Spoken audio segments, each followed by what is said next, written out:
2023년 10월 12일 오후 7시 30분. 나는 평소와 같이 집 현관문을 열며 여보, 왔어요라고 말했다. 24년간 매일 반복해온 일상의 인사였다. 그때 내 나이 50세, 시내 중심가에 위치한 은행 지점장으로 근무하며 나름 안정적인 생활을 영위하고 있었다. 그날도 별다를 것 없는 하루였다. 오전 7시 30분에 집을 나서 오후 6시 40분에 돌아오는 규칙적인 패턴. 아내 지연이는 47세로 결혼 후 줄곧 전업주부로 살아왔다. 아이들이 모두 대학을 졸업하고 취업한 후로는 둘만의 조용한 일상이 이어지고 있었다. 그런데 최근 몇 주 사이 아내에게 묘한 변화가 생겼다. 가장 눈에 띄는 것은 배달음식 주문이 늘어났다는 점이었다. 평소 직접 요리하는 것을 좋아하던 지연이가 갑자기 배달음식을 자주 시켜 먹기 시작한 것이다. 오늘도 거실 테이블 위에 떡볶이 용기가 놓여 있었다. 아내는 밝은 표정으로 다가와 오늘도 11시쯤 배달 왔는데 떡볶이가 정말 맛있더라고 말했다. 그러면서 남편도 한번 먹어보라며 권했다. 당시 나는 단순히 아내가 새로운 음식에 관심을 갖게 된 정도로 생각했다. 중년 여성들이 종종 새로운 취미나 관심사를 찾는다는 이야기를 들은 적이 있었기 때문이다. 하지만 뭔가 이상한 느낌이 들었던 것도 사실이다. 냉장고를 열어보니 평소처럼 반찬들이 그대로 들어있었다. 김치찌개용 김치, 된장찌개용 재료들, 밑반찬까지 모두 준비되어 있는 상태였다. 그런데 왜 굳이 배달음식을 시켜 먹었을까라는 의문이 들었다. 지연이에게 어떤 업체에서 주문했는지 물어보니 그냥 근처 분식집이라고 대답했다. 그런데 그 대답이 묘하게 구체적이지 않았다. 평소 꼼꼼한 성격의 아내치고는 애매한 답변이었다. 그날 밤 잠자리에 누워서도 계속 신경이 쓰였다. 은행원으로 20년 넘게 일하면서 사소한 변화나 이상 징후를 놓치지 않는 습관이 몸에 배어 있었다. 고객의 작은 행동 변화도 놓치지 않던 내가 아내의 변화를 그냥 넘길 수는 없었다. 특히 매일 오전 11시라는 시간이 계속 머릿속에 맴돌았다. 내가 출근한 지 3시간 30분 후, 점심시간 1시간 전에 그 시간. 왜 하필 그 시간일까라는 생각이 들었다. 다음날 아침에도 아내는 평소와 다름없이 아침 식사를 준비해 주었다. 하지만 어딘지 모르게 표정이 밝아 보였다. 마치 무슨 좋은 일이 생긴 것처럼 말이다. 그때는 단순히 기분 좋은 하루를 맞이하는 것으로 생각했지만 지금 돌이켜보면 그것이 첫 번째 신호였다. 다음 날인 2023년 10월 13일, 나는 평소보다 30분 일찍 출근했다. 오전 7시에 집을 나서면서 지연이에게 오늘 일찍 나간다고 말했다. 아내는 고생 많다며 평소와 다름없이 인사했지만 내 마음속에는 어제부터 시작된 의문이 자리 잡고 있었다. 은행 업무를 보는 중에도 자꾸 집 생각이 났다. 특히 오전 11시가 가까워올수록 더욱 그랬다. 마침 그날은 대출 심사 건이 많아 바쁜 하루였지만 11시 5분경 잠깐 시간을 내어 집에 전화를 걸었다. 전화를 받은 지연이의 목소리가 평소와 달랐다. 뭔가 당황스러운 듯한 느낌이었다. 무슨 일 있냐고 물어보니 아니라며 지금 배달음식 기다리고 있다고 말했다. 또 배달음식이냐고 묻자 어제 떡볶이가 워낙 맛있어서 오늘도 주문했다고 답했다. 그때 나는 한 가지 확인하고 싶은 것이 생겼다. 아내가 정말 배달음식을 주문했는지 말이다. 점심시간에 휴대폰으로 우리 부부가 함께 사용하는 배달 앱을 확인해봤다. 놀랍게도 최근 일주일간 주문 내역이 전혀 없었다. 이상했다. 분명 어제도 오늘도 배달음식을 먹는다고 했는데 주문 기록이 없다는 것은 말이 안 되었다. 혹시 다른 앱을 사용했나 싶어 지연이 휴대폰에 설치된 다른 배달 앱들도 확인해봤지만 역시 주문 내역을 찾을 수 없었다. 오후 6시 30분에 퇴근한 후 집으로 향하는 차 안에서 계속 생각했다. 아내가 거짓말을 할 이유가 무엇일까? 단순히 배달음식 주문한 것을 숨길 필요가 있을까라는 의문이 들었다. 집에 도착하자 지연이가 반갑게 맞아주었다. 평소보다 화장을 더 진하게 한 것 같았고 옷차림도 집에서 입기에는 다소 정성스러운 편이었다. 오늘 어디 다녀왔냐고 물어보니 그냥 집에만 있었다고 답했다. 저녁 식사를 하면서 자연스럽게 오늘 무엇을 드셨는지 물어봤다. 지연이는 점심에 떡볶이 먹었다고 말하며 정말 맛있었다고 덧붙였다. 그러면서 어느 업체에서 주문했는지 물어보니 잠깐 머뭇거리다가 그냥 동네 분식집이라고 대답했다. 나는 좀 더 구체적으로 물어봤다. 어떤 앱으로 주문했는지 정확한 업체명이 무엇인지 말이다. 그때 지연이의 표정에서 뭔가 당황하는 기색을 감지할 수 있었다. 평소 질문에 대해 명확하게 답변하던 아내가 애매하게 둘러대는 모습이 이상했다. 그날 밤, 나는 확신했다. 아내가 무언가를 숨기고 있다는 것을. 배달 음식은 핑계일 뿐이고 실제로는 다른 일이 일어나고 있다는 것을 직감적으로 느꼈다.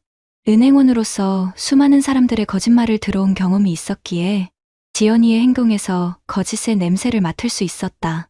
다음 날부터는 좀 더 체계적으로 관찰해보기로 결심했다. 감정적으로 접근하기보다는 사실을 확인하는 것이 우선이라고 생각했다. 24년 결혼 생활에서 이런 의심을 해본 적이 없었기에 어떻게 해야 할지 막막했지만 일단 더 많은 정보가 필요하다고 판단했다.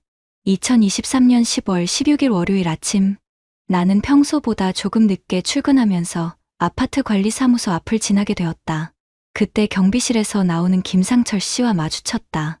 50대 후반의 김 씨는 우리 아파트에서 10년 넘게 경비 업무를 담당하고 있었고 평소 인사를 나누는 사이였다. 김 씨가 먼저 말을 걸어왔다. 지점장님, 요즘 댁에 배달이 자주 오네요라고 했다. 나는 순간 귀가 번쩍 뜨였다. 어떤 배달인지 물어보니 김 씨는 매일 오전 11시쯤 오토바이 타고 오는 배달 기사라고 말했다. 더 자세히 물어보니 김 씨의 설명이 흥미로웠다. 그 배달 기사는 거의 매일 같은 시간에 와서 30분 정도 머물다 간다는 것이었다. 김 씨는 배달치고는 시간이 좀 오래 걸리는 것 같다고 덧붙였다. 나는 가슴이 두근거리는 것을 느꼈다. 아내가 말한 배달과 김 씨가 목격한 상황이 일치했지만 30분이라는 시간이 걸렸다. 일반적인 배달이라면 음식을 전달하고 바로 가야 하는데 왜 그렇게 오래 머무는 것일까라는 의문이 들었다. 김 씨에게 그 배달 기사의 특징을 물어봤다. 40대 중반 정도로 보이는 남성이고 키는 175cm 정도, 오토바이는 빨간색이라고 했다. 그리고 한 가지 더 이상한 점을 지적했다. 보통 배달 기사들은 아래층에서 전화로 불러서 받아가라고 하는데 이 사람은 항상 엘리베이터를 타고 직접 올라간다는 것이었다. 그때 나는 전신에 소름이 돋는 것을 느꼈다. 단순한 배달이 아닐 가능성이 높아 보였다. 김 씨에게 혹시 그 사람이 오늘도 올 것 같은지 물어보니 거의 매일 같은 시간에 온다며 오늘도 아마 올 것 같다고 답했다. 나는 김 씨에게 부탁했다. 혹시 오늘 그 사람이 오면 언제 왔다 갔는지 정확한 시간을 기록해달라고 말이다. 김 씨는 무슨 일인지 궁금해했지만 그냥 확인하고 싶은 것이 있다고 둘러댔다. 출근 후에도 계속 김 씨의 말이 머릿속을 떠나지 않았다. 매일 11시 30분간 머무름, 엘리베이터로 직접 올라감. 이 모든 것들이 단순한 배달과는 거리가 멀어 보였다. 오후 12시경 김 씨에게 전화를 걸었다. 오늘도 그 사람이 왔는지 물어보니 11시 10분에 와서 11시 45분에 갔다고 정확하게 알려주었다. 역시 35분 동안 머물렀다는 것이었다. 그날 오후 내내 업무에 집중할 수 없었다. 아내가 무엇을 하고 있는 것일까라는 생각이 계속 들었다. 혹시 정말 단순한 배달일 수도 있지만 35분이라는 시간은 아무리 생각해도 이상했다. 퇴근 후 집에 돌아가서 지연이에게 오늘도 배달 음식 드셨냐고 물어봤다. 역시 11시쯤 떡볶이를 주문해서 먹었다고 답했다. 그때 나는 좀 더 구체적으로 물어봤다. 배달 시간이 얼마나 걸렸는지 말이다. 지연이는 잠깐 당황하는 기색을 보이더니 금방 왔다고 대답했다. 하지만 김 씨의 증언과는 전혀 달랐다. 금방 온 배달이 35분 동안 머무는 것은 말이 안 되었다. 그날 밤 나는 확신했다. 분명히 무언가 다른 일이 일어나고 있다는 것을. 이제는 더 이상 추측에 의존할 수 없었다. 구체적인 증거가 필요한 시점이라고 판단했다. 2023년 10월 17일 화요일, 나는 출근하자마자 평소 업무를 담당하던 법무팀 박 차장에게 개인적인 상담을 요청했다. 은행에서 20년 넘게 일하면서 각종 법적 절차를 접해본 경험이 있었지만 이런 개인적인 문제는 처음이었다. 박 차장은 내 상황을 듣더니 신중하게 조언해 주었다. 무엇보다 적법한 방법으로 증거를 수집해야 한다는 점을 강조했다. 불법적으로 얻은 증거는 나중에 법정에서 무효가 될 수 있다고 경고했다. 가장 확실한 방법은 아파트 CCTV 영상을 확보하는 것이었다. 하지만 개인 사생활과 관련된 부분이라 관리사무소에서 쉽게 협조해주지 않을 가능성이 높다고 했다. 그래서 필요하다면 법원에 증거보전 신청을 하는 방법도 있다고 설명해 주었다. 점심시간에 아파트 관리사무소를 찾아갔다. 관리소장에게 개인적인 사정으로 CCTV 영상을 확인하고 싶다고 말했다. 예상대로 관리소장은 개인정보보호법을 들먹이며 쉽게 보여줄 수 없다고 거부했다. 그때 나는 한 가지 중요한 사실을 알게 되었다. 우리 아파트 CCTV 보존기간이 2주라는 것이었다. 지금 확보하지 않으면 이전 영상들이 모두 삭제된다는 뜻이었다. 순간 등골이 서늘해지는 느낌이었다. 오후에 즉시 변호사 사무실을 찾아갔다. 대학 동기인 이정훈 변호사에게 상황을 설명하고 조언을 구했다. 이 변호사는 증거보전 신청을 빨리 해야 한다고 강조했다. 특히 CCTV 보존기간이 짧기 때문에 시간이 촉박하다고 말했다. 증거보전 신청서를 작성하는 데 이틀이 걸렸다. 신청 사유를 명확히 하고 보전할 증거의 범위를 정확히 명시해야 했다. 나는 지난 2주간의 엘리베이터 CCTV와 지하 주차장 CCTV를 신청했다. 2023년 10월 20일 금요일, 드디어 법원에 증거보전 신청서를 제출했다. 이 변호사는 보통 일주일 정도 소요된다고 했지만 긴급성을 인정받으면 더 빨라질 수도 있다고 말했다.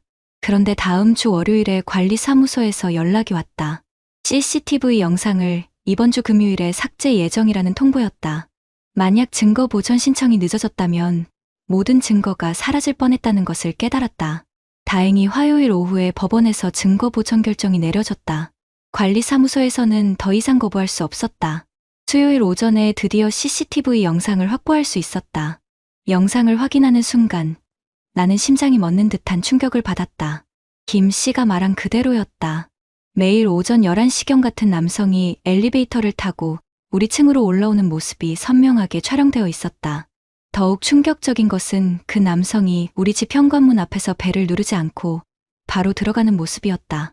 마치 미리 약속이 되어 있는 것처럼 자연스럽게 문이 열리고 들어가는 장면이 포착되었다. 나는 그날 밤 거의 잠을 이루지 못했다. 증거는 확보했지만 이제 어떻게 해야 할지 막막했다. 24년 결혼 생활이 이런 식으로 끝날 줄은 상상도 못했다. 하지만 사실을 확인한 이상 더 이상 모른 척 할 수는 없었다. 2023년 10월 25일 수요일 오후, 나는 확보된 CCTV 영상을 더 자세히 분석하기 위해 이정훈 변호사 사무실을 찾았다. 지난 2주간의 영상을 꼼꼼히 살펴본 결과 놀라운 패턴을 발견할 수 있었다. 매일 오전 11시 5분에서 15분 사이에 같은 남성이 우리 아파트에 나타났다. 빨간색 오토바이를 지하 주차장에 세우고 헬멧을 벗고 엘리베이터를 타는 모습까지 모든 것이 선명하게 기록되어 있었다. 그 남성의 외모도 뚜렷하게 확인할 수 있었다. 40대 중반으로 보이는 키 175cm 정도의 남성이었다. 배달복을 입고 있었지만 배달 가방을 들고 다니지 않는 모습이 이상했다. 진짜 배달을 하는 사람이라면 반드시 가방을 가져야 하는데 말이다. 더욱 충격적인 발견은 그 남성의 오토바이 번호판이었다. 이 변호사의 도움으로 번호판을 통해 신원을 확인해 본 결과 실제로 배달업체에 소속된 기사였다. 이름은 김진수, 45세, 기혼자였다. 그런데 여기서 또 다른 의문이 생겼다. 진짜 배달 기사라면 왜 배달 가방 없이 우리 집에 오는 것일까? 그리고 왜 매일 같은 시간에 30분 이상 머무는 것일까? 나는 그 배달업체에 직접 전화를 걸어보기로 했다. 업체 관계자에게 김진수라는 기사가 우리 지역을 담당하는지 물어봤다. 놀랍게도 그 업체에서는 우리 아파트 지역은 담당하지 않는다고 답했다. 더 충격적인 사실을 알게 되었다. 김진수는 평일 오전 11시에서 12시 사이에는 보통 휴식 시간이라는 것이었다. 즉, 그가 우리 집에 오는 시간은 그의 개인 시간이라는 뜻이었다. 그날 오후 나는 지연이의 휴대폰 청구서를 확인해보기로 했다. 부부 명의로 되어 있는 통신비 청구서에는 모든 통화 내역이 기록되어 있었다. 지난 한 달간의 통화 기록을 살펴보니 낯선 번호가 자주 등장했다. 그 번호로 걸려온 통화들은 대부분 오전 10시 30분경과 오후 12시경에 집중되어 있었다. 정확히 그 남성이 오기 전과 간 후의 시간대였다. 통화 시간도 보통 5분에서 10분 정도로 단순한 업무 연락치고는 길었다. 호기심에 그 번호로 전화를 걸어봤다. 남성의 목소리로 여보세요라고 받았다. 나는 잘못 걸었다며 바로 끊었지만 그 목소리가 계속 머릿속에 맴돌았다. 40대 중반의 남성 목소리였다. 그날 밤 나는 모든 퍼즐 조각들을 맞춰보았다. 매일 같은 시간에 오는 배달기사, 배달 가방 없이 30분 이상 머무는 행동, 실제로는 우리 지역 담당이 아닌 기사, 그리고 수상한 통화 기록들, 결론은 명확했다. 지연이와 그 남성은 배달을 핑계로 만나고 있었던 것이다. 아내는 남편이 출근한 후 매일 그와 만나고 있었고 배달 음식 이야기는 모두 거짓말이었다. 나는 그때서야 지연이의 최근 변화들을 이해할 수 있었다. 화장을 더 진하게 하고 집에서 입기에는 너무 정성스러운 옷차림을 한 이유를 말이다. 모든 것이 그 남성을 만나기 위한 준비였던 것이다. 24년 결혼 생활에서 이런 배신을 당할 줄은 꿈에도 생각하지 못했다. 하지만 이제 확실한 증거가 있었다. CCTV 영상, 통화 기록, 신원 확인까지 모든 것이 완벽했다. 이제 어떻게 대응할지 결정해야 할 때였다. 2023년 10월 26일 목요일 저녁, 나는 마침내 지연이와 진실된 대화를 나누기로 결심했다. 하루 종일 어떻게 접근할지 고민했지만 은행원으로서 수많은 어려운 상황을 헤쳐온 경험을 바탕으로 냉정하고 체계적으로 접근하기로 했다. 저녁 7시 30분, 평소와 같이 집에 돌아와 인사를 나누었다. 지연이는 여전히 밝은 표정으로 맞아주었지만 이제 그 미소가 전혀 다르게 보였다. 모든 것을 알고 있는 내 입장에서는 모든 행동이 연기로 느껴졌다. 저녁 식사를 마친 후 거실에 앉아 지연이에게 말했다. 할 이야기가 있다고. 그때 지연이의 표정에서 순간적으로 긴장하는 기색을 포착할 수 있었다. 마치 무슨 일인지 짐작하는 듯한 눈빛이었다. 나는 냉정하게 사실부터 제시했다. 지난 2주간 매일 오전 11시쯤 우리 집에 오는 남성이 있다는 것을 안다고 말했다. 지연이는 당황하며 무슨 소리인지 모르겠다고 부인했다. 그때 나는 준비해온 CCTV 영상 스크린샷을 보여주었다. 김진수라는 남성이 우리 집 현관문으로 들어가는 장면이 선명하게 찍힌 사진이었다. 지연이는 그 사진을 보자 얼굴이 하얗게 변했다. 더 이상 변명할 수 없다는 것을 깨달은 지연이는 결국 무너지기 시작했다. 눈물을 흘리며 미안하다고 말했다.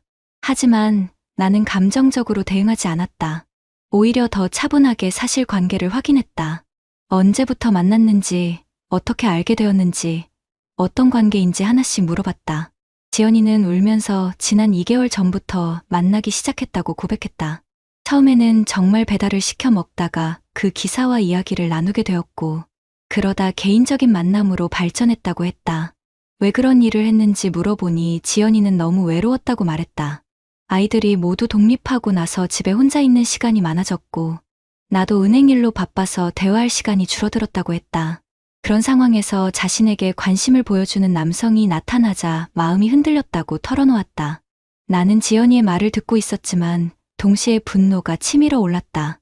외로움이 24년 결혼 생활을 배신할 이유가 될 수 있는가라는 생각이 들었다. 하지만 여전히 냉정함을 유지했다. 가장 중요한 질문을 했다. 상대방이 기혼자라는 것을 알고 있었는지 말이다. 지연이는 처음부터 알고 있었다고 인정했다. 그 남성도 아내와 고등학생 아들이 있다는 것을 알면서도 관계를 계속했다는 것이었다. 그때 나는 마지막으로 한 가지 더 확인했다. 둘 사이에 육체적 관계가 있었는지 말이다. 지연이는 한참을 머뭇거리다가 몇 번 있었다고 고백했다. 그 순간 나는 24년 결혼 생활이 완전히 끝났다는 것을 확신했다. 나는 지연이에게 내 결정을 알렸다. 이혼하겠다고. 그리고 상대방에게도 법적 책임을 묻겠다고 말했다. 지연이는 울면서 용서해달라고 빌었지만 이미 돌이킬 수 없는 선을 넘었다고 생각했다. 그날 밤 나는 별실에서 잤다. 24년 동안 함께 잤던 침실이지만 이제는 같은 공간에 있을 수 없었다. 지연이는 거실에서 밤새 울고 있는 것 같았지만 나는 더 이상 동정할 마음이 생기지 않았다. 2023년 11월 1일 수요일, 나는 이정훈 변호사와 함께 본격적인 법적 대응에 나섰다. 먼저 별거를 위해 지연이에게 집에서 나가달라고 통보했다. 집은 4명이었고 지연이의 유책 행위가 명확했기 때문에 정당한 요구였다. 지연이는 마지막까지 용서를 빌며 집에 남아있기를 원했지만 나는 단호했다. 이미 신뢰는 완전히 깨졌고 같은 공간에서 생활하는 것 자체가 고문과 같았다. 일주일의 유예 기간을 주고 짐을 정리해서 나가라고 했다. 동시에 김진수를 상대로 한상간자 소송 준비에 들어갔다. 이 변호사는 위자료 청구액을 3천만 원으로 정하자고 제안했다.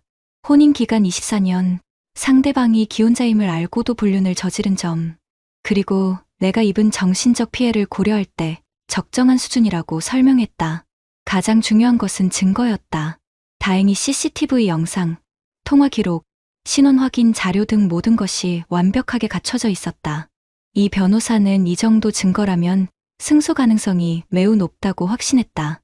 11월 10일 마침내 상간자 소송을 제기했다. 소장을 접수하면서 느낀 감정은 복잡했다. 24년 결혼 생활이 법정에서 다뤄져야 한다는 현실이 씁쓸했지만 동시에 정의를 구현한다는 마음도 있었다. 김진수 측에서는 처음에는 사실 자체를 부인했다. 하지만 우리가 제출한 증거들을 보고는 더 이상 부인할 수 없었다. 그의 변호사는 합의를 제안해왔지만 나는 끝까지 재판을 통해 결론을 내기로 했다. 첫 번째 법정 출석은 12월 5일이었다. 김진수는 법정에서 자신의 행위를 인정하며 사과했다. 하지만 그의 사과가 진심인지는 의문이었다. 법적 책임을 회피하기 위한 형식적인 사과로 보였다. 재판 과정에서 놀라운 사실들이 더 밝혀졌다. 김진수는 배달 업무를 이용해 여러 가정의 주부들과 부적절한 관계를 맺어온 것으로 드러났다. 그는 전형적인 기혼 여성을 노리는 포식자였던 것이다. 이 사실을 알고 나니 더욱 분노가 치밀었다. 지연이는 그저 그의 사냥감 중 하나였던 것이다. 24년간 쌓아온 우리 가정이 그런 한심한 남자 때문에 무너졌다는 사실이 견딜 수 없었다. 재판부에서는 우리 측 주장을 대부분 받아들였다. 특히 CCTV 영상과 통화 기록은 결정적인 증거로 인정받았다. 김진수 측에서 제출한 반박 자료들은 모두 설득력이 부족했다. 2024년 1월 15일 1심 판결이 내려졌다. 김진수는 나에게 위자료 2,500만 원을 지급하라는 판결이었다. 청구액보다는 적었지만 충분히 만족스러운 결과였다. 더 중요한 것은 법적으로 그의 잘못이 인정받았다는 점이었다. 김진수는 항소하지 않았다. 아마도 더 이상 이 문제가 알려지는 것을 원하지 않았던 것 같다. 그의 가족들도 이 사실을 알게 되었고 그의 사회적 신용도 크게 추락했다. 한편 지연이와의 이혼 소송도 동시에 진행되었다. 그녀의 유책 행위가 명확했기 때문에 재산 분할에서도 유리한 조건을 얻을 수 있었다. 위자료와 재산 분할을 모두 합쳐 내가 원하는 조건으로 이혼이 성사되었다. 법적 분쟁이 모두 끝나고 나서 느낀 감정은 허무함이었다. 승소했지만 24년 결혼 생활을 되돌릴 수는 없었다. 하지만 적어도 정의는 구현되었다는 생각에 위안을 얻었다. 2024년 8월 현재 이혼이 확정된 지 6개월이 흘렀다. 지금 돌이켜보면 그 모든 과정이 마치 다른 사람의 이야기 같기도 하고 동시에 내 인생에서 가장 중요한 전환점이었다고 생각한다. 새로운 아파트에서 혼자 살기 시작한 지 벌써 8개월째다. 처음에는 24년간 함께했던 일상의 공허함이 너무 컸다. 아침에 일어나서 혼자 커피를 마시고 저녁에 돌아와서 혼자 식사하는 것이 모든 게 낯설었다. 하지만 시간이 지나면서 혼자만의 시간이 주는 평온함을 느끼게 되었다. 더 이상 누군가의 거짓말을 의심하지 않아도 되고 매일 오전 11시가 되어도 불안해하지 않아도 된다는 것이 얼마나 소중한지 깨달았다. 얼마 전 김상철 경비원을 만났다. 그는 내게 그때 제보해준 것에 대해 미안해했다. 하지만 나는 오히려 감사하다고 말했다. 그의 도움이 없었다면 훨씬 더 오랫동안 속았을 것이고 그만큼 더 큰 상처를 받았을 것이라고 생각한다. 김 씨는 그 후 다른 아파트에서도 비슷한 일들을 목격했다고 했다. 요즘 배달 서비스가 발달하면서 이런 방식으로 불륜을 저지르는 사례가 늘어나고 있다는 것이다. 일상의 루틴 속에 숨겨진 배신의 통로가 되고 있다는 그의 말이 인상적이었다. 내가 이 경험을 통해 얻은 가장 큰 교훈은 관찰의 중요성이다. 사랑하는 사람일수록 의심하기 어렵지만 변화의 신호를 놓치면 안 된다는 것을 깨달았다. 그리고 감정적으로 대응하기보다는 사실을 확인하는 것이 얼마나 중요한지도 배웠다. 은행원으로서 20년 넘게 일하면서 익힌 체계적이고 논리적인 접근 방식이 이번 일에도 큰 도움이 되었다. 만약 감정적으로만 대응했다면 제대로 된 증거도 확보하지 못했을 것이고 법적으로도 불리한 상황에 처했을 것이다. 지연이와는 이혼 후 한 번도 연락하지 않았다. 가끔 공통 지인들을 통해 소식을 듣는데 그녀도 혼자 살고 있다고 한다. 김진수와의 관계는 이미 끝났고 그녀 역시 새로운 삶을 시작하려고 노력하고 있는 것 같다. 나는 그녀를 미워하지 않는다. 미워할 만큼 관심도 없어졌다는 것이 정확한 표현일 것이다. 24년간의 추억들이 완전히 사라진 것은 아니지만 이제는 그저 과거의 일로 받아들이고 있다. 요즘 나는 새로운 취미를 찾고 있다. 등산도 시작했고 독서 모임에도 참여하고 있다. 혼자 여행을 다니는 것도 생각보다 즐겁다는 것을 발견했다. 50세에 시작하는 새로운 인생이 생각보다 나쁘지 않다. 이 이야기를 읽는 다른 분들에게 하고 싶은 말이 있다.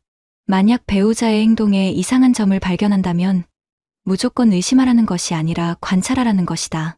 그리고 확실한 증거 없이는 성급하게 판단하지 말라는 것이다. 루틴 속의 작은 틈이 큰 배신의 통로가 될 수 있다는 것을 기억해야 한다. 매일 같은 시간, 같은 패턴으로 일어나는 일들이야말로 가장 의심스러운 것일 수 있다. 평범함 속에 숨겨진 비범함을 놓치지 않는 것이 중요하다. 구독자님들, 오늘 사연 댓글로 공유해 다른 분들과 함께 의견 나눠보세요. 저도 읽어보며 소통하겠습니다. 저는